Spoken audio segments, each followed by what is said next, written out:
The Age of Steel is ending, and the Age of Iron is rising on Deep Dive Zone, a Sonic review series for fans of all shapes and sizes. I'm your host, Evan, joined as always by my co-hosts, Lauren and Bruce, and today we have some major events going down in the Archie Sonic comics. Yeah, we Agreed. do. Yeah. We've been building up to some of this stuff for a while, and some of this stuff is completely out of the blue, but as There's it always happens, some of that. yeah, I expect that, so, you know. yeah. Well, neither of those things are really relevant to what we're starting with, which is we're finishing off that Shadow Saga in Sonic Universe. Yeah. So we're starting here with Sonic Universe number 2. Look at all those guns. It really is a Shadow story. True. True. This is time and again Flynn and Yardley. On the eve of the final battle against Eggman, Shadow and Rouge get Sonic support in wiping out Eggman's most secret and lethal firepower. And holy shit, it's Sonic Adventure 2. Yeah, we open with Sonic Adventure 2. We actually get to see some of SA2 in this comic. It's kind of weird to do it so late, but It like, is. I'm not gonna lie. Like, it did bring a smile to my face. Yeah. It's interesting because they use this opportunity to kind of mess with you, because you think at first, they do the dialogue verbatim. They don't interrupt each other, obviously, but Right. you think that it'll be straightforward, exactly the same, but as you progress through the issue, you see little differences here and there. Yeah, there's some Yeah. small little differences, which, yeah, fair enough. Yeah, but that's just a flashback, and Sonic wakes up, and yeah, we're still at our protected campsite in New Megapolis. Them just sleeping on the ground is fucking weird to see, if I'm honest. Yeah, I guess, I don't know. You couldn't set up like it is kind of, yeah. a little shack, maybe, some kind of tent. The whole idea of them camping here already was weird to me. So yeah. Fair enough. But Shadow is here, and he wakes up Sonic because he basically says, "I need help with a mission I'm on." And immediately Sonic... Oh, sorry. No, yeah, go ahead. And immediately Sonic proves exactly how ineffective that shield is. You can just burrow under it. Yeah, I was gonna say, it's like, what's the point of the shield? Is the hole he leaves going to be a security hazard? Oh, that's a good point. I would think so. Yeah, this is why I was like, why are you camping there? Unless it really is a far journey. It seems kind of foolish, but oh well. Yeah. Yeah. But basically, Shadow doesn't even explain what the mission is. Sonic is just totally unserious and challenges him to a race to get to Rouge first. That's Sonic. That's Sonic. Yeah. Well, I like that Shadow does a little smirk. He's like, he can't even hate the guy. Well, that's something I think we pointed out last week. In general, this version of Shadow is a lot less. Is aggressive the right word? He's a lot more like chill and friendly compared Very to much Shadow. so. Yeah. Yeah. But yeah, this gives us another SA2 flashback, and this is where a difference from the game shows up, which is basically that Sonic hears that Rouge is trapped in the vault and actually offers to help Shadow get in and save her. So it becomes clear later why they had to do this, but I don't like this change because it undermines the character moment for Shadow, because the whole point is Shadow hasn't really been shown to, care very much about people. And this was Right. one of the moments when they did that, when they decided to save Rouge. So to have Sonic do that undermines that a little bit. Oh, well. A little bit, but whatever. We do at least get this great line in addition from Eggman, though, when he's just like, oh, we'll just dig the emeralds out of the ashes. Like, Eggman didn't care at all if Rouge got blown up. Yeah, that's especially good for the Archie version of Eggman. Oh yeah, Very Archie true. Eggman would definitely not care. Yeah, I think they just, if you had another page where you still had Shadow have a conflict where he's like, I don't need to save her, and it's like, shit, no, I actually am going to do it, and then Sonic came to help, then it would be fine, but maybe there's not enough page space for that. I don't know. I get what you're saying, though. I agree. And also, they did not, when they Chaos Control out, they don't go to the Ark, they go to the Pyramid base.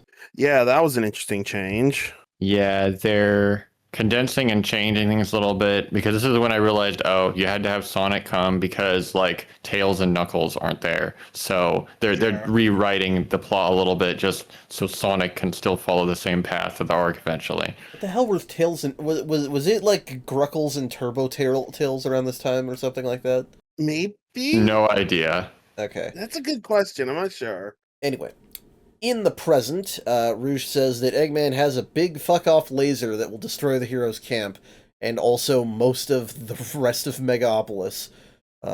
And for some reason, Sonic doubts this. Like, why?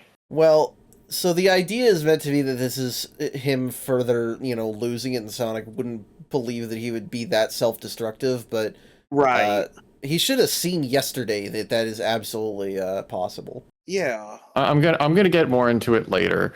But the way they characterize, like, oh yeah, Eggman's going crazier than usual, like, it's so subtle, I wouldn't have noticed it except for a few tells. Like, much of the things that are supposed to be crazier aren't even crazier. Not really. It's one of those where, okay, how do I say this? In general, I think that a lot of stuff in the Flynn era improves when you've read the previous stuff because you realize how they've written it as a culmination of what came before. But this is one case, and this has happened a couple times, where it works better if you didn't read what came before because you would have points of reference for something and you'd realize, no, that has happened before. He has been this crazy before.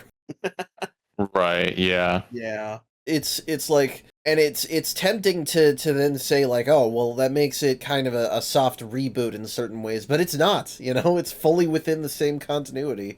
It's just a little sloppy sometimes. It's kind of inevitable when anything runs that long. Yeah. Anywho, the three of them break into the, I don't know, what do you call this, a control tower? They break shit.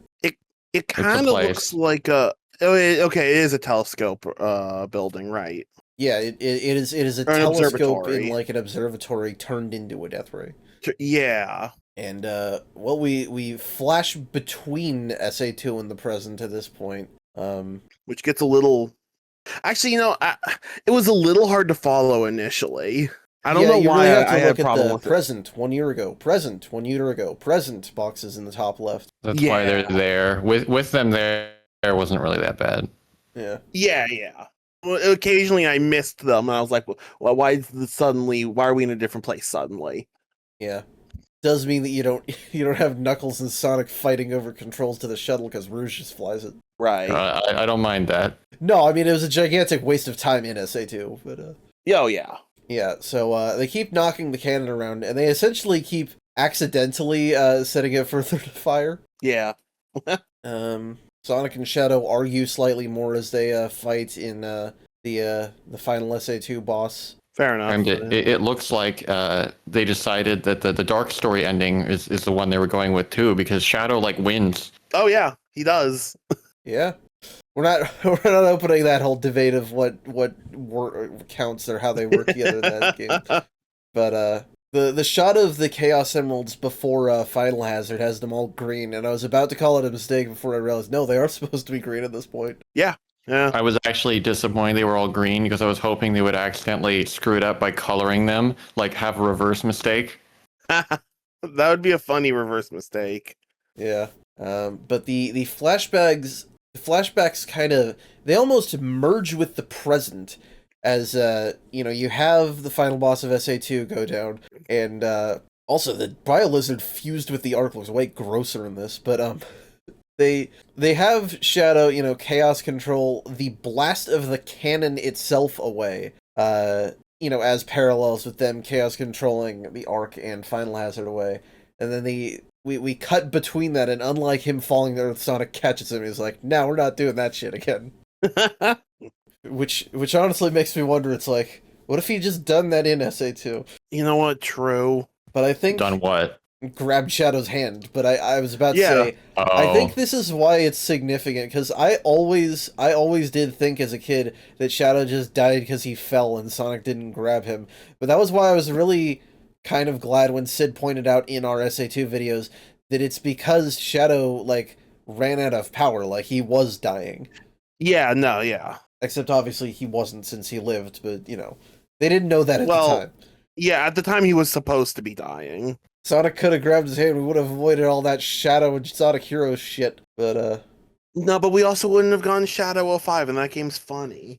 I am not going to argue right now.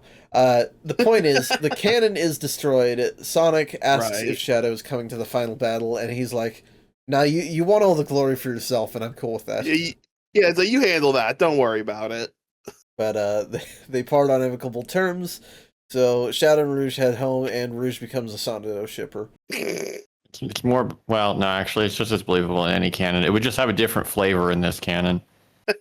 Yeah. Yeah, And yeah, that's it. It's a very simple issue, I guess. It's because it's so it is. Yeah, there's so much recap of SA2 that it's like it's not especially heavy on any plot or themes, but it was fun.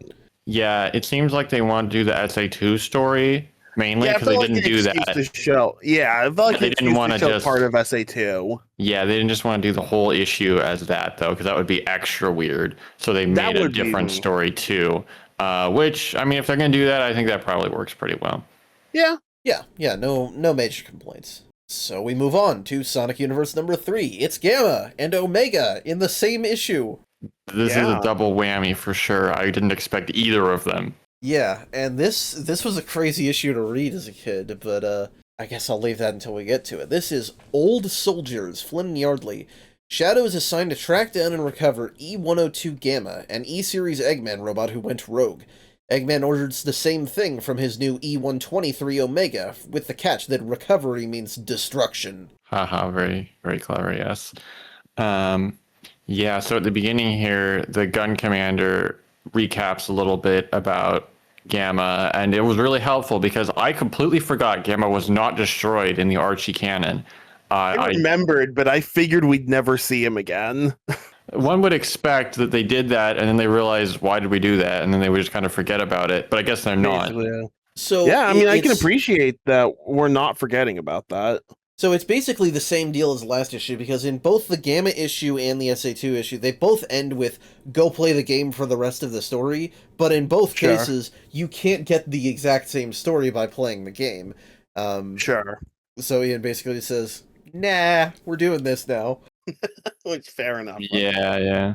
And yes, Gamma went rogue, and he's just been blowing up Eggman's stuff in the shadows for years now, apparently. I definitely believe that. I don't, because the whole point of Gamma was that they wanted to free trapped animals, and it's keeping the animal inside itself by doing this. What the heck? That makes no sense. Oh, that's true. Well, so did they say what he's been doing specifically? You know, I can see him blowing up robots, so if those are him freeing other badniks, it's basically the same journey in the game, but on a longer scale. Well, the specific example that the gun commander does show us is him blowing up a robot. That's a Robo Dingo. I think that's him in Down Under. Oh, that is yeah. Yeah, that's not freeing an animal. That's like making that's it so just- they will never be free. That's just murder. Yeah, exactly. Are There are Robo actually Dingoes not many. bad? Well, I Are guess they- how are often they do badniks? badniks actually have tiny animals in them in this game? Now that in this comic, That's what I was about to say. They're okay, extremely that's a rare good in the point. comics. Yeah, that's a good point. They're not really a thing anymore. Yeah, because we mostly have Robians for that, and even then we don't have those very much Right. anymore. Right. Mm. Yeah, so that is a difference. Yeah, Yeah. Okay. I can. it is odd, Interesting. Yeah. but in any case, yeah, he survived his battle with Beta. They miscolor Epsilon red instead of orange in that shot, by the way. Oh yeah. But Gunn is basically saying, "Hey, let's get him and let's fix him up. He should be on our side." And then Eggman's like, I "Omega, mean- blow him up." Gun's logic is pretty sound here. No, No, I mean, yeah, definitely. they're not Yeah. wrong in this version. Yeah. But I like that Omega doesn't want to blow him. He said, "I was sorry, doesn't I want was to blow him created up." he's like I was created to kill Sonic. Let me go kill Sonic. Is the same shit as Metal Sonic from before, except this is a Yeah. robot that can literally talk back. Yeah, Eggman just made a robot that can back talk to him. That's kind of funny. Yeah, and Eggman is so mortified by this. Like, you can't turn traitor already. You've only been It just active for activated 24 you. hours. It's like, come on, at least wait a day before you turn on me. Yeah. Yeah, it's great. Spoiler alert, I he do appreciate, like, this is kind of contrived, like a lot of things we've seen recently. But like, yeah, okay, Omega versus a Gamma, setting that up, sure, yeah, that's kind of neat, I suppose. Yeah. So Shadow decides, I'm gonna go it alone, you know? I couldn't save Metal Sonic from being destroyed and give him a conscience or whatever, so maybe I can make up for that with all this. Yeah, he's going it alone, and he skydives without a parachute into this area. Yeah, because he's got to be cool. Shadow's got to be needlessly cool all the time. It's just kind of funny because like after so many things you've seen across the series, like, characters literally falling from space and surviving, like we talked about, Yeah. like, yeah, Sonic characters could just jump out of a plane and they'd be fine. But, just showing that outright without any level of caution is funny. It's funny. It's funny also that I just don't question it at this point either. There's no fall damage in the games. It's fine. That's true. To be fair, actually, they do show Shadow using his shoes to slow him down. Oh, you're right. yeah. Okay, you're right. I didn't even notice that. Good point. So, Shadow tracks Gamma by literally finding his tracks. Except it was a distraction. It was all a ruse because Gamma shows up behind him. He planted those tracks there because he's so cool and smart. I love that. That's great. Yeah. Well, and he definitely has a more like measured, intentional personality than in SA1. Yeah. He's like, hey, we want to help you. And he's like, I work alone. And then Shadow's like, no, that's a fool's path. It's better to have people there to support you. That does not... Wow, that sounds so different compared to current game Shadow. I know, current game Shadow's like a dickhead. Archie Shadow... I know, I hate it so much. He went through the entirety of Shadow's character arc in a very short amount of time. But, yeah, he says it's better to get help, and Gamma's like, right. Yeah, okay. And the two set off for all of about 10 seconds. I mean, it wouldn't be very interesting if they just went home. Well, sure, but it's like, you turn one page and then suddenly Omega is crashing through full-size trees. Got places to go in this issue. We don't have time to waste. True. Yeah. I can appreciate being quick about things. Yeah, no, he just starts punching Shadow, and he's so happy. He's like, Shadow is even stronger than Sonic. Finally, a true test for my power. Omega's personality is great. Oh yeah. Shadow tells Gamma to leave, and Gamma agrees. So again, they're being very level-headed. And then I like that Omega is like, yeah, okay, I have to go after Gamma right now, but I'd love to fight you later, Shadow. I promise I'll fight you later. I know. When Gamma first shows up, he says, "Oh, I've located the decrepit mission objective. Wonderful." He's sarcastic. He's disappointed to see the objective. And yes, Omega is going to give chase to Gamma, who is running away. Shadow tries to spin dash him, but he loads him in the cannon and fires him into the distance, Sonic Heroes style. That is sick. It is. I love while he says that. He says business before pleasure. Yeah. That's sick. And so is the next sequence, because Gamma and Omega wirelessly shit-talk each other. Omega, he keeps going on about how weak Gamma is, how he's broken down. Gamma basically takes the high road and says, yeah, but I'm smarter. Yeah. And Omega doesn't have a comeback. He gets owned by Gamma's clever deceptions. True, he does. You are a walking arsenal. I am an assassin. He's so badass. I love him. That is such a great line. Yeah. But he also then agrees, because then he's standing right next to Omega. It's like, well, I'm fucked, basically. But he says, I'm rusted and outdated. And he basically submits to being blown up. But I love how Omega reacts to that too, because they're like, "Oh, you finally surrendered? Great. Okay, yeah. You are pretty cool. I could see how you defeated the others. I will give you a glorious destruction." Fucking pops out all of his guns. Yeah, Omega looking awesome here. And Gamma basically gives us a strike me down and I'll become more powerful than you could ever imagine. Yep. And, well, Omega does strike him down, but not before Gamma patches into his system files. We'll talk about it, but Omega...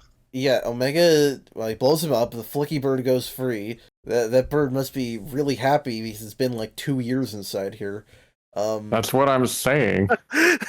It has. That's But Omega is now infected with Gamma's virus, a soul, as Gamma puts it. This is Gamma such an odd choice. Stuffing Gamma inside of Omega. The thing is, they could have just like rewritten a different way to send off Omega or sorry Gamma, but instead they decided no, we actually will keep Gamma not destroyed in a very small and bizarre way. Yeah, Well, I get the idea, but I think it makes more sense to have Gamma inspire something inside of Omega. so I'm not. It's like it's a weird middle ground because you say Gamma not destroyed. And it's like, well, he's not destroyed for about 10 seconds, but it's not like he keeps talking after this point because then it's just Omega but slightly different. Right. It's like it's weird because it does change Omega to be slightly more willing to not do what Eggman wants, but the entire Right. reason that Gamma is, or the entire reason that Omega is funny in the games is because he basically is still an Eggman robot in every way, except he just wants to kill Eggman and all his Yeah, robots to he prove his hates superiority. Eggman. Right.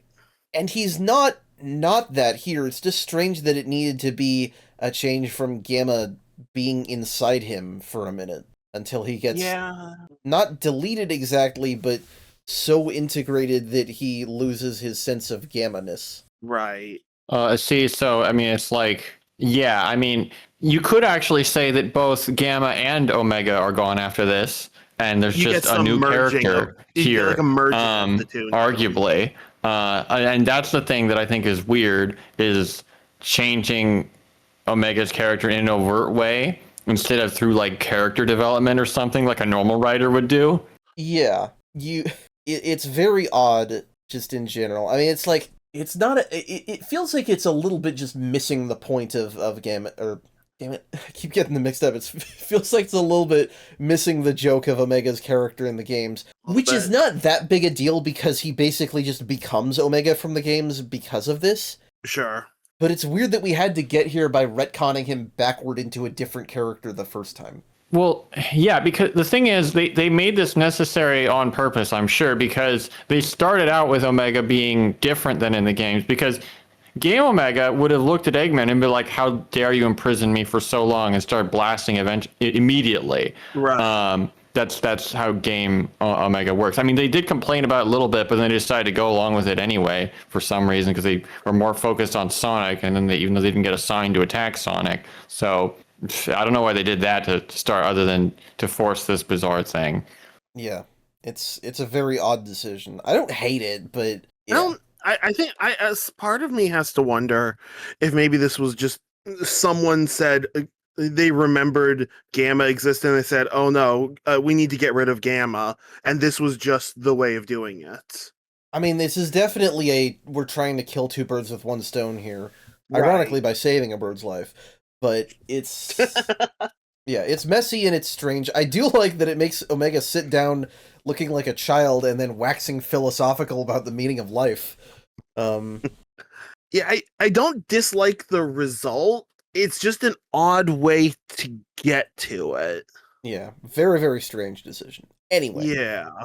Shadow helpfully tells him that all these big feelings he's getting are Eggman's fault, so he says he'll kill Eggman now. Yay! Yeah. They also make a grave for Gamma, and I like how he threatens Shadow if he tells anyone he helped out with this. So yeah, Gunn picks them up, and then Shadow relaxes on the couch with Rouge and Hope. I mean, he doesn't look very relaxed. Well, he's still annoyed that Gamma was ultimately destroyed in the end, but... Sure. Yeah, they got an okay result. I like the Gunn guys playing ping pong on the back. I like Hope's comment that half Omega's weight is just ammunition. Yeah. But we're not done just yet. There's still one more issue from the arc, and it's taking them to the Special Zone! For real this time, not screwing it up. So, yeah, Sonic Universe number 4. Look at that, it's Team Dark. Yeah. So, this is the ultimate life form, Flynn and Yardley. Shadow has some doubts about his performance as he repeatedly screws things up on missions, but he'll need all the confidence he can get to take a Chaos Emerald from Feist in the Special Zone. Good old Feist. Good old Feist. He's had a 700,000% increase in appearances since his first one. Just to say, Yep. 2. Anyway, the portal is working now. No more trips to Scourge Town. Damn. No, I'm glad, honestly. No, I don't need to see. We've had enough Scourge for a while. Oh, yes. So, Special Zone is happening. Hey there, Feist. Finally get to see what Sonic and Tails were spared from when they came here, which is Feist offering his trials, his special stages to people in exchange for emeralds. Rouge's treasure scope has like a overload moment when she's looking at It freaks Feist. out. Yeah, it's funny. And then yeah, as you said, then they're just like, all right, here's a special stage for you. Yeah, which yeah, I love that. I love this is such a creative way of This is a integrating neat way of game doing that, special yeah. stages into Archie. Because like, what are you going to do with that? That's such a nonsensical idea, but they actually made it semi-logical. Yeah. Yeah. No, I like this method of doing this. Yeah. And this is a real one. This is the Sonic 3D Blast Genesis special stage. Okay. I wondered. Yeah, I thought I recognized it as a real one. I just wasn't sure what game. Yeah. So get your asses in gear and do it. Except they kind of don't. They kind of sit on their asses wasting time talking about it. Well, because Shadow also tries to use chaos control, which doesn't work. Yep. So yeah, they waste some time and they get really close, but they took too long. That's like everyone's first experience with a special stage. If you don't know about them in advance, you just get dropped into it and you're like, what's going on? And you fail because you don't know. Yep. Yeah, I know that experience. The ironic thing is that 3D Blast Genesis has some of the easier special stages. You probably could get this one on your first try. I mean, if you didn't try to just chaos control to the end. Right. But, you know, they give it the old college try when they do get in gear, but it's not quite enough, and Feist kicks them out for taking too long. And, yeah, Tower is annoyed at them for this, and Shadow is mopey now. I guess turns out that Tower is a jerk even in the comics, because yeah, they're like, I can't believe the ultimate life form would fail, even though like they were given a clear explanation about why, because like no one knew that Feist was there, but they aren't having it. Wow. Okay. Yeah, Shadow's like, I didn't get the Emerald, I didn't get Gamma, I didn't blow up the cannon without help. And it's like, well, I mean, all that stuff turned out okay anyway, but whatever. Maybe calling yourself the ultimate life form is setting too high expectations for yourself. Maybe you should call yourself Phil. My favorite Sonic character, Phil. Anyway, I like that he spars with Omega to cool off. And Omega's like, well, you know, I'll blow stuff up with you next time. And Shadow's like, no, I have to be alone. That's not what I want to hear. I guess we can't avoid edgy brooding Shadow. Well, it's yeah. I was about to say we're having good Shadow for so long. Yeah, I know. I've been liking Shadow. It's a different flavor. I mean, sure. Yeah, but it's still edgy brooding Shadow. No, it is. Well, like if a lot of the other characters heard that from Omega, they would probably laugh and like appreciate the sentiment. Yeah, but Shadow like, is like reacting really badly to that comment. Yeah, Shadow's like, I'm gonna go be alone. Need a child to tell me that I'm being stupid. Okay, I do like this scene though. Oh no, I like this scene. I'm not shitting on this scene. But you are come on, Shadow. Yeah. So, yeah, he goes up. I guess Gun HQ is hidden under a mountain. I guess, but he sits up here, and Hope comes out, and I like that she says you can see all the way to Soliana. Is that a threat? I got really scared when I saw that. Actually, yeah, I was like, oh no, they're acknowledging it. Yeah, I was just surprised to hear them acknowledge Soliana. I didn't think of it as a threat. It also, that doesn't make any sense, because they're outside Station Square. Soliana is in the Sonic Universe equivalent of Italy. Okay, well, on Mobius, maybe it's closer. I guess. Anyway, yeah, so, aside from all that, she connects with Shadow, because he's like, I failed, and she's like, well, you know, I failed too. I placed my trust in Snively, and then that whole fucking exploded. Happens to the best of us. It happens to the best of us. She feels so bad about it, which is, you know, again, a lot to place on herself. And Shadow's like, "Come on, nobody saw that coming. That was not your fault. Do not blame yourself for that." And it's like, "Hey, buddy, take your own fucking advice," which obviously is the point. But Shadow also picks up that Snively saved her in all that, and now she's done more here than she ever did there. So. It's true. Mm-hmm. Which is that's almost Ian like patting himself on the back, like, yes, I did make this character useful. And then yeah, Hope kind of turns it around on Shadow, saying that, well, then you also didn't fail because your mission that you did before, it just gave you extra information. You set you up for future success. Oh, we're using our brains finally. Yeah. I like that Shadow is genuinely like, he has to think about it. Yeah, huh. I didn't think about that. She looks like a fucking YouTube rant Sona as she smirks at him here. God. Anyway, yeah, so that helps, and she hugs him, and then there's this panel of Shadow thinking about Maria. His expression looks a little confused, and I think it's kind of a gesture to how Hope clearly reminds him of Maria, but it Yeah. seems like this is also him finally thinking about them as separate people. I guess. I don't know.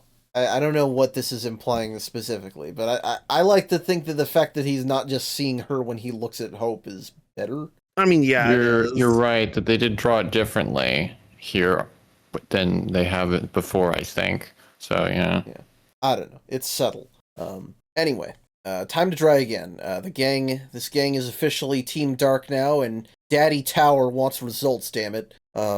Jesus Christ. Yikes. I'm sorry, I don't know why I said that. Anyway, going back to the special zone, that's what's important. Feist, this time, wants to give them real hell, because he's put the vomit kaleidoscope in here. I didn't recognize the other special stage when I read it, but this one I instantly recognized. Yeah, as soon as I saw this, I'm like, I remember this. Yep, it's a maze cube with shifting gravity. I prefer the vomit kaleidoscope. Yeah. Well, the kaleidoscope in Sonic 1 doesn't have spikes in it, but Yeah, fine, close enough. yeah. Well, and it's funny because they jump through here and they go as fast as they can, and Feist like shit talks them the whole way through. And they get to the center and they reach the emerald, and he's like, "Nah, I'm gonna surround it with those stupid little diamond things." You guys haven't had enough trouble yet. Yeah, which is so rude. But they blow it up, and it's like, oh, Shadow gets inside there, his hand gets an inch from the emerald, and then Feist's like, nope, you're out of time. Teleport us back. Been there. I feel you, Shadow. Oh, yeah. Yeah. So But what do then- you do when a god pisses you off? I love this. Plan B. They had this figured out from the start. Plan B. Plan B is Omega explodes the fuck out of him with missiles and bullets. They grab the emerald and run off. Let's piss off the clearly all-powerful chaos god. This is great because it implies that after Hope convinced Shadow that they were, brooding too much, they went back to Omega and were like, you know what, that was actually a great plan, at least as Plan B. Then they used it. Yeah, I love this. I mean, it's always funny to see Omega just blow stuff up. He says, "I enjoy Plan B." Yeah. But like, if they ever need another Chaos Emerald, it's going to be really hard. Feist is going to be really angry with them. Oh, this will come up again, and it's fucking funny when it does. I'm so glad. I was hoping it would. Yeah. I'm setting you up for disappointment a little. It doesn't come up with Shadow specifically, but it does come up when we see Feist next. It comes up in general. Okay, as long as it comes up in general, that's all I Yeah, they don't forget about this. And it's like, clearly they don't do any real damage to Feist, but a bunch of he's a explosions god. in your eyeballs is, enough to at least distract At least annoying. him. Yeah, it's at least annoying. Yeah. Yeah, Feist was just being cocky and had the emerald in on their other finger and just didn't expect them to suddenly blast them in the face. Yeah. Yeah. And he's ready to tear them apart, but Shadow Chaos controls them out of there. And it's a good thing he was the one holding the emerald. So, they get back, and, it's like, oh, good job. You guys are not a disappointment. And, Shadow is over his performance anxiety now, so. And that's the end of there, We, I don't know, I'd say these issues on the whole, this 4-issue arc has been a pretty decent first impression for Universe. Yeah, it's been enjoyable. Yeah. And, it's really set the tone, because Sonic can be there, but it's not his show, it's about the universe. Right. Or maybe it's about the timeline, because, oh fuck, the next arc is the Pender's future again. Why are we going back here? I thought we'd finished things. That's right. That they finished it, so we never had to see it again. What are you doing? Exactly. Why are we here again? Some people liked it, I guess. Hi, Laura Sue. I'd like to meet those people and just have a nice, friendly conversation with them. Yeah, so, next time on Deep Dive Zone, we're not done the episode, but next time... I was gonna say. I don't even know if it is next week, but, no, it is, actually. But, Mobius 30 years later, it's called, will be, the next Sonic Universe arc. Okay, Oh, so we're boy. jumping forward 5 more years. Anyway, let's go kill Eggman again. This is Sonic number 199, and what a badass cover. That is a good cover. Sonic and the Freedom Fighters up top, the Dark Legion at the bottom, and a silhouette of someone mysterious behind the scenes. Snively's nose looks so funny on this cover. It's great. It's like That a is- giant banana. Premium banana face, yeah.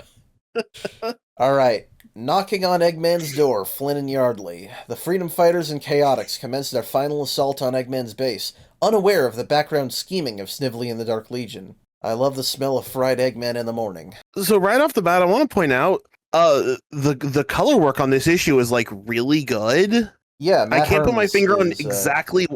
It's like, well, I look back at the last issue we saw from Herms. I think it was 97. Yeah. It didn't look this good. It looked good, but like I think part of it is a lot more emphasis on the shading. Yeah, In he improves this and the over next course of issue. this run, and by the time you get to like the late era, the comics look fucking cinematic in the late Flynn era. It's really good. I'm looking forward to that. Yeah. So, Rotor sets up a linked New Mobotropolis so that we can live stream our final battle. The revolution will be televised. Gonna live stream this on Twitch for bits. So it's funny because I saw this and I'm like, uh-oh, this is an immediately red flag. Something is going to go wrong. Like it should be. Because like usually that's what you do, right? You set Right. you set things up to fail. That's like And then drama. yes, things go wrong But- because it's being live streamed. But shockingly, spoilers, no? No, things go perfect. Well, for the most part, perfectly fine. Yeah. I'll tell you why I think they did this when we get there. But Okay. yeah, it is an odd decision because it doesn't ultimately have any major impact on the battle. You'd think that it would be Yeah. like someone would see the live stream and be like, they notice something and they use that to sabotage them, and that doesn't happen. Right. I thought it would have some sort of significance, but it didn't seem to mean anything. Yeah. So, Julie has a link to Nicole. Both teams are all, they're getting all set. Get some nice group shots of the Freedom Fighters and the Chaotix. Leon Daw is sending out Dark Egg Legion teams to hold the fortress and help with Eggman's construction. And I like you can see dudes carrying like rusted pipes and girders because they really are lacking for resources that bad. Yeah.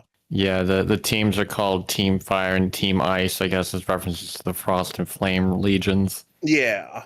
Yeah. And yeah, she says, follow Eggman's blueprints exactly. Follow the plan. It makes no blasted sense, but it's all we've got. And Dimitri reminds her, it does make sense. The plan is for us to lose, but we keep our people together. Yep. So, yeah, when Eggman's gone, we can do what we want. Maybe, depending on what Snively's doing. Don't worry about that. But essentially, they're setting it up to minimize Legion casualties and keep Eggman in focus as the main target. So whatever works in the moment, I Right. guess. Yeah. Protect your own people makes sense. Yep. So, Sonic and company enter, finding the front lines surprisingly empty before they beat up some Legionnaires. Amy uses the fastball pow move from Sonic Chronicles to get Sonic inside. Oh, you're right. Amazing. Yeah, they're running through the hallways, beat up some dudes. Bunny and Antoine note this is the first time we've all done the main assault together since Bunny and Antoine were stuck in Down Under last time. Sally was quote-unquote dead, and the others were captured. Right. Sally joking about being dead is wild. Yeah. It's also like a, hey guys, I'm pointing out my own fan service moment from the writers. And that being said, it does work on me. I like that they call back to Julie Sue and Vector having beef. I kind of forgot that Vector was supposed to hate Julie Sue until this moment. Because we haven't really seen it. Well, it was They always a haven't had weird much and of it kind of dumb recently. thing when Penders did it, and Sure, then they just yeah. ignored it for a while, which I didn't have a problem with. But I do like this Sure. moment because he teases her about still having Legion cybernetics, and she gets angry at him. But then they save each other, and so it's like a cute little Mhm. moment. Yeah. Charmy Watch number 6. He says we when attacking. That's fine. I'll allow it. Yeah, that's fine. Yep, that's fine. Mighty is curled up and using their hide as like a shield, which you almost never see in these comics. Wow, yeah. You almost, yeah. Well, I was about to say you almost never see Mighty do that in general. Well, where does Mighty appear? You outside almost these comics? you Not almost very never much. see Mighty. Exactly. It does count in mania since he's immune to spikes in that game. But Mm-hmm. Oh, I didn't even know that. yeah. Let's see. He gets some hits in alongside Ray and Saffron. Julie asks Knuckles if he's cool pummeling other echidnas like this after what happened with the Enerjack stuff. But it's like, obviously that's fine. We've been doing that for a while. Seems kind of redundant at this point. Yeah, true. Yeah, asking that question now is like, do we need to really talk about that? I guess it's just to make sure that we didn't forget about the funk Knuckles was in. Sure. Oh, right. Oh, I really didn't want to forget that. Yeah. Well, yeah. you were saying before how you didn't want them to just drop it completely, so. I actually didn't. Yeah, it's just kind of weird to bring it up here. Yeah, I It's just think a weird- that's the We're thing. kind of already, in the boat on this, so. Then Dimitri shows up. He says, "That's far enough, children." But then we cut away. See how Lee and Don Snively are getting along with the battle, which is to say, they're not. Snively is getting ready for a date and directing him to lose on purpose as planned. God. I never expected to see Snively putting on cologne for a date. But I do like that they're wearing a cape now. It's like referencing the end of Sat AM, maybe. Like they're revving up to be their own No, huh? emperor, I guess. Yeah. And it fits pretty well with the Eggman Empire jacket for him. True. It does. Yep. So I like that the cologne is so strong that Lee and Da is coughing because of it. So yeah, they have the heroes at a choke point, but then and it's like the Freedom Fighters are like planning their next assault, and then they just suddenly pull back. And Dimitri, this interaction between Dimitri and Knuckles is funny here because he's like testing him. He's saying like, "Oh, you should be prepared for a fight, young man," and then Knuckles is like, "Yeah, of course." And then Dimitri just backs off. I don't. It's what we've been seeing. They're throwing Eggman under the bus, but it's like, Yeah. it comes across very confusing. I kind of wish we got to see Dimitri doing something badass, but it's also like, he basically just wants to make sure, like, because at this point, Dimitri, his level of villainy is very much lowering, and so this is him testing Knuckles as like, is Knuckles still, like, is he good? Is he the right guy to inherit the Echidna legacy, basically? And he's basically like, yeah, he's good. Yeah. Yeah, okay. Yeah. Of course, he doesn't say any of that, and so it just confuses all of them, but, so yeah, he will not be taking serious part in Eggman's fight, and neither will anybody else. Everyone gets to Eggman's barricade, and Espio's like, this tiny hole is meant for Sonic to spin dash through, Sonic and Sonic alone. Yep, it's extremely obvious what Eggman wants, and Sonic is all for it. Yeah, absolutely. And Sally tries to stop him. She's like, this is obviously a trap, and Sonic's like, yeah, well, clearly, but when's that ever mattered to me? They only try to stop them for a second, though. I really like this moment, because, like, in the past, Sally would have, like, yelled at Sonic, and Sonic wouldn't have had it, and Sally would have been, like, ended up being annoyed. But instead, Sally's like, well, you know what? Okay, if you're going to do it, that's all right. We'll all be here cheering you on, and we'll follow you as soon as we can, sort of thing. Like, they've kind of gotten used to how it works, and it's really endearing to see. Yeah, it'll be like the end of a 2010 Sonic game where everybody cheers Sonic on. There's a fucking hilarious the beta Sonic Forces script that leaked has some notes from Aaron Weber, the previous social media manager, and in certain parts he basically like shits on the script, and he says, "We do this every time. Why do we always have Sonic's friends cheering him on every single game?" It's so funny. That is really funny. I want to see that. That's crazy. Yeah, we'll look at it sometime. Yeah. Anyway, yes, I do love everybody wishing Sonic good luck. It's it's wholesome. Oh, it's yeah. Nice. I like that. And then we have him infiltrating the last area of the base, and they have the Legion standing by, almost like saluting him. That's not what they're doing. They have their hands over their chest. I guess that's kind of a salute. Sonic does say a question if they're saluting. Yeah. They definitely are, because they want Sonic to win. They're rolling out the red carpet. They do. Yeah. It really is the lead up to a final boss encounter.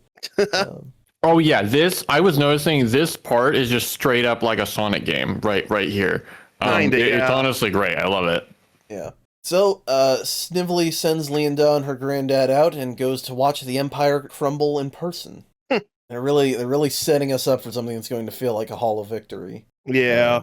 Sonic gets there, he's talking smack, and he's so excited, and Eggman is waiting there in his final mech, the spider boss from Sonic Mania. It's I did think that. It's That's not not exactly the one-to-one, same. but they really It are isn't. similar. They are, well, there's only, well, yeah, I guess you can do robot spiders in a lot of different ways. You're right, the design is actually very similar. Specifically yeah. the bumper on top. That's true, yeah. I mean, we know Tomlin Whitehead read the comics, so it's possible it was a reference. Yeah. Now, the more you say it, I wonder if it wasn't on purpose. No one Like, the surprised fight me. isn't the same, but I guess they wanted to No, be of creative with course. it, but the design is very similar. Yeah. Interesting. Yeah, I love this. So Sonic getting locked in a room with a big old robot. Yeah, like I was saying, it's Very just like the boss-like. final boss of a game. Yeah. Yeah. Yep. So, let's not waste any time. Sonic the Hedgehog number 200. Hey, a Spazion cover. We haven't seen many of those recently. Oh yeah. It's nice that they give the milestone issue to one of the OGs. And, well, here we go. Turnabout is fair play, Flynn and Yardley. Sonic and Eggman have their final showdown, but all is not right with the good doctor. Is Sonic headed for a hollow victory? And just who has Snively been talking to behind the scenes? So, Eggman is ranting and raving about how cool he is, but he is definitely disturbed and not thinking straight. Oh god, yeah. He is the good doctor is definitely Not he's good. on the verge of not good. He's on the verge of completely losing it. Yeah. It's not some level-headed speech about how hopeless it is for Sonic. You know, He Sonic is ranting. he's talking about it like, no, it should be me. I deserve the world. I'm the best me.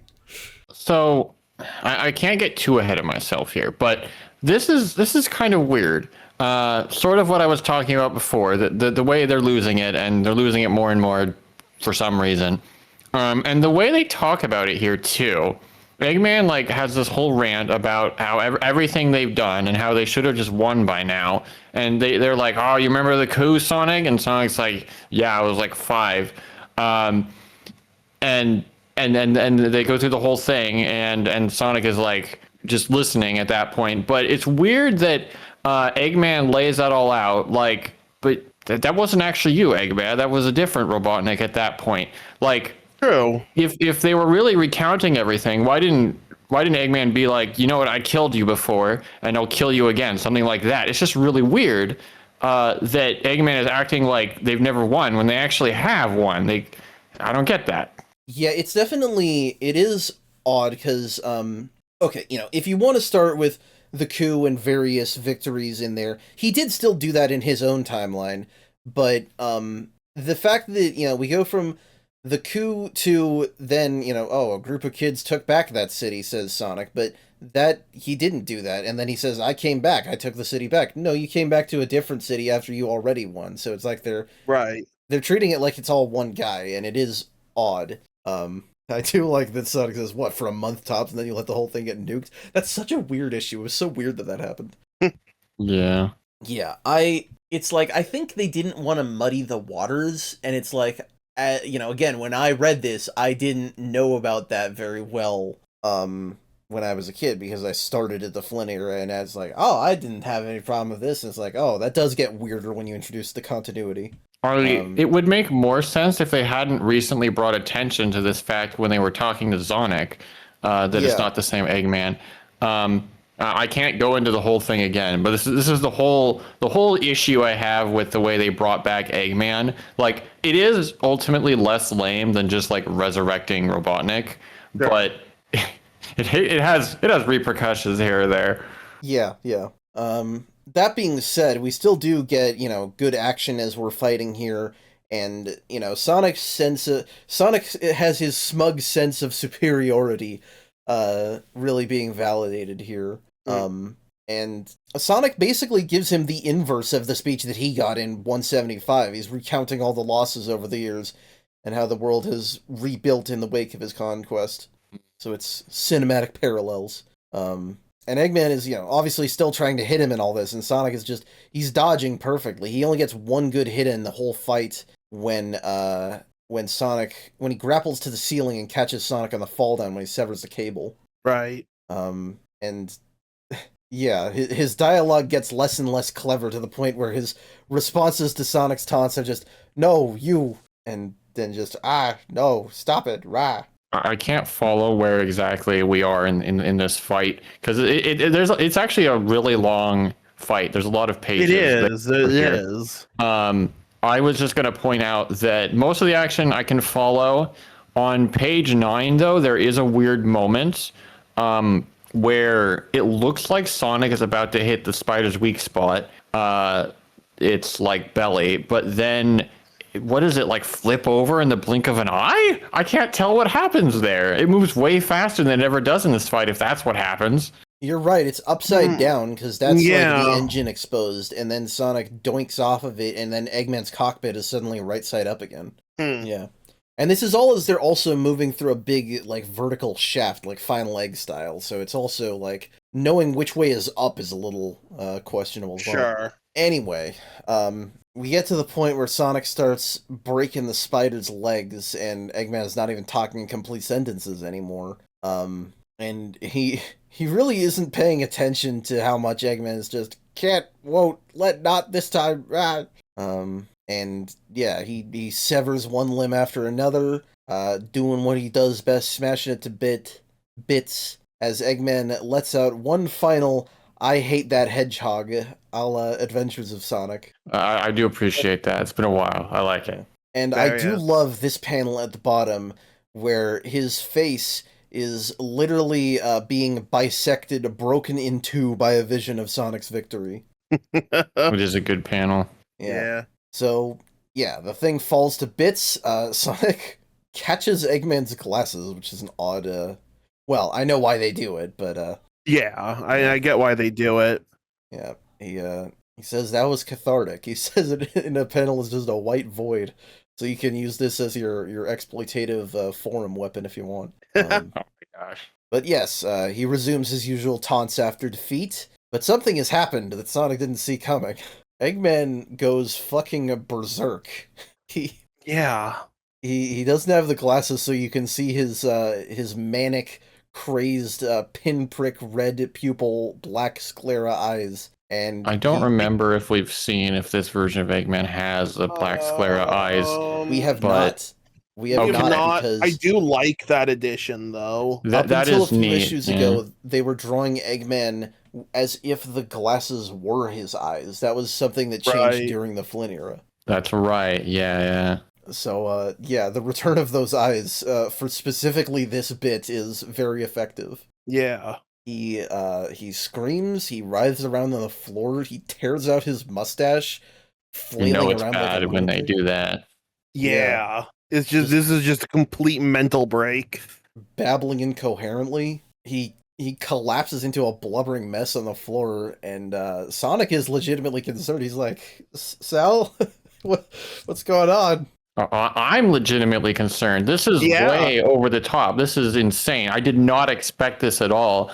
I'll talk a little more in a minute on this, but yeah, what? Yeah, this went from defeating our arch nemesis to watching an old man have a mental breakdown. They don't know what to do. Yeah. Sally comes in and is like, what the hell? It's like, my Mighty and Buddy got the door open. It's, what happened? And Sonic's like, I don't know. I didn't do anything different from usual. Yeah, I beat him like normal. But the Dark Egg Legion, they ran away. So nobody here but us and Snively now, here to give a speech about all this. Okay, yeah. So now I'll talk a little more about this crash out, because Snively here is like ready with a speech, and they're right on cue. They're like, yeah, it's real sad, you know. Eggman was such a genius. Really, I admired them, but like, you know, you guys, you just totally broke their mind. Just one more defeat. That was all it took for them to lose all hold on reality. Yeah, it's very sad. Well, I guess I'll just have to take care of my poor uncle now. And I'm just like, wow. That's all very suspicious. Yeah, it makes me think, even though we've absolutely seen no indication of it, that Snively somehow like had a hand in Eggman's insanity. I don't get it. Yeah, Like, yeah, like he's been slipping Eggman something. yeah, that's what it seems like. The idea that he was poisoning him in the background is very funny. It's definitely a case of he saw this coming. Sure. But it is definitely like, wow, reality doth protest him. He was ready with this. Yeah. And honestly, if it were not the fact that Eggman losing it made them so uncomfortable, it's like you'd think it's be like, well, you should probably still take him in anyway, But yeah, it's crazy, and I don't know, it's really something to behold. I honestly I was never sure how I felt about this at the time, and I'm not sure how I feel about this now. I will say, for the stories that come after this, Eggman being crazy does not stop him existing in the story, so it's definitely better than just killing him again. But it's weird. It is odd. Yeah, this is certainly an odd decision. I think go ahead. I don't know. They could have built it up differently, and they could have had Snively react differently. He should have shown a little bit of surprise at this. Sure. Yes. Yeah. The fact that he's just ready with this. Yeah. Exactly. Like, how could Snively predict this so accurately? That's what made me suspicious of this. Sure. Because it was completely out of the blue. It shocked everyone, including me. Like, I knew Eggman was going crazy, but having this crazy even by his crazy standards at that point, moment, at the end here is like, why would they just flip like a switch like that? That doesn't make any sense. Yeah, if they built that up better, and yeah, it would have helped a lot if Snively was a little surprised by this. They should have been, I think. Yeah, I don't, maybe they'll do really good things with it. I might like it in retrospect, but I for think now, might, it's a bizarre turn that makes no sense, personally. I wouldn't go so far as making no sense. I think what we needed was more scenes of Eggman himself behaving in ways that we could tell were markedly different, or just more foreshadowing that this specifically was going to happen to him. Like, if we had a quiet scene, a quote-unquote quiet scene, rather, where, there's no action going on, and just somebody trying to communicate anything in particular with Eggman, and then him just, like, going off further and further, and somebody being like, there is something really, really wrong with this guy. Because we just had moments, we just had Snively being like, huh, that's weird. But if you could have had a scene where, like, somebody just tries to talk to him, and he sounds like fucking, the Colonel in Metal Gear Solid 2 when it turns out the AI is going wrong, and it's just, I need scissors, 61. You needed just a little better build up. Yeah. I mean, okay, the idea of Eggman going crazy isn't necessarily ridiculous. Yeah, no, I think that could make the way they did it, right, and the way they jumped. If Eggman was already talking incoherently by the time Sonic walked in the room and they were piloting the mech, it would have been more believable. It's just it's fast, and there aren't a ton of hints. Like I said, it was very subtle anyway. I can keep talking about it, but yeah, we only got so much time. My next complaint, is that they are like, the Freedom Fighters are like, okay, Snively, sure, yeah, you take care of Eggman. Like, okay, you pointed out that, okay, you're right, actually, it kind of makes sense they wouldn't want to touch Eggman necessarily, but Snively, are you serious? Don't leave Snively there. His speech was that good, man. Apparently. Oh, well, I guess Snively's the only one that can deal with this freak, so we just can't put him in prison right now. Sorry, guys. Yeah, it's that definitely is weird. That will actually come up, but it's a bit of a flimsy justification when we get there. Yeah, I don't know, but it's that they wanted to do these scenes, but they just didn't quite plan it in time to get there. So I don't know. They should have hired Ian like 10 issues earlier, and then this would have been perfect. Not necessarily. I don't know. I'm joking, but anyway, Anyway, so yeah, so either way, they did win, and Snively was he was rooting for and partially engineered this outcome. So yeah, the rest of the heroes join in to see that they've won, and they report to Mobotropolis everything that happened, and people are dancing in the streets. So yeah, Sonic walks back with Amy and Tails. He is still put off by how all that went down. Understandably. Yeah. Yeah. Sally clocks that in him, and he gets a little bit of that. What am I gonna do now from before? And she's like, it's fine. Things will be okay. It's fine. Don't worry about it. Yeah. And I do love this panel of all the heroes flying home. It'll make a perfect thumbnail. Yeah. That's like good thumbnail. Yeah. So, Colin Jr. puts Ivo in a padded cell to forget about him forever. They almost want you to feel bad for the guy. Seeing Eggman in a straitjacket and a padded cell, it's just so over the top. Yeah. It is very over the top. But don't worry, he will not stop being a force in the story. So. Oh, I would be surprised if he did. Yeah. Well, he did after number 50 is the joke. Okay, well, yeah, but I mean now. Yeah. Anywho, in these last few pages, we are seeing what the next major story arc will be, though. Snively has been communicating with his lady friend for a while, but he also says she'll be helping him rule the Empire in his uncle's wake. Her Zeppelin arrives with a bright, colorful, Chinese-inspired design we've not seen before. Or, well, it's been a while since we've seen iconography like this, at least. Yeah. Snively introduces the Dark Egg Legion. Why are they keeping the egg in their name? Snively introduces the Dark Egg Legion to their new masters. So, yeah, remember 15 years before this when Robotnik died and Sonic and Tails went on a world tour with a lot of weird one-off villains and locations? Right. I actually do. It's kind of hard to forget that because it's such a weird part of the comics. Yeah, same. Well, do you remember Sonic number 60? Because I sure didn't. I mean, I do now. If you asked me Sonic number 60 specifically, I would have been like, no. I'm being facetious. I say I didn't. I didn't read that before I read this originally. Sure. Oh yeah, that would be weird. Yeah, no, I definitely read that before I read this. Yeah. 2 times. Anyway, Sonic number 60 was the first appearance of the villain who makes her grand re-entrance here, the Iron Queen and her king. Such an oddball choice, this one. Yeah. They were reaching deep into their continuity pockets. Okay, so first of all, I have to say, what? Like I said last time, like the Iron Queen, seriously? There was zero indication that they ever worked for Eggman. This doesn't make any sense. Personally, I haven't gone back to look at issue 60, but I feel fairly confident they did.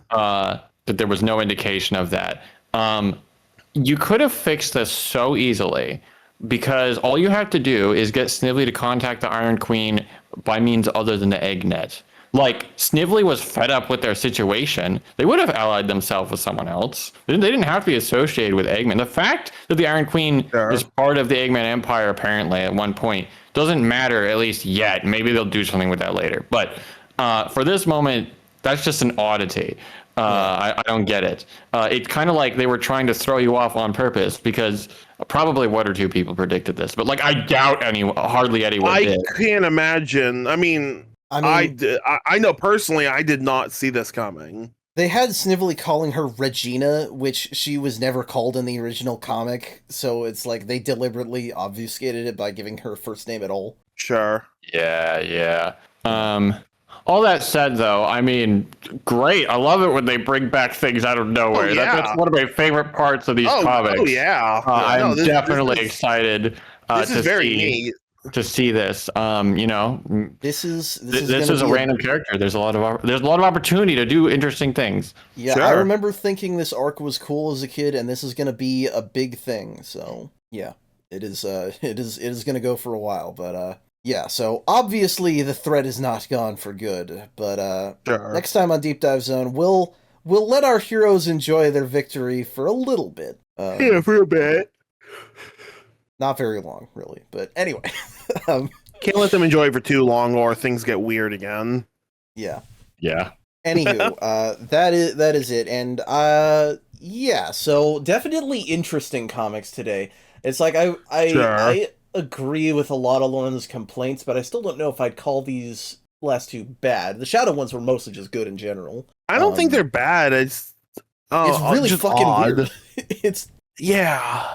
I didn't mention it earlier, but we're kind of doing summary at this point, so it's a good time to mention that this barely feels like a milestone issue, to be honest. The only milestone part of this really felt like Eggman kind of losing it and being at least stepping away from being, or not really willingly. Well, I don't know. I mean, when we talk about having- milestones, you know, it's always the big story shifts, the big changes to the status quo, and this is that.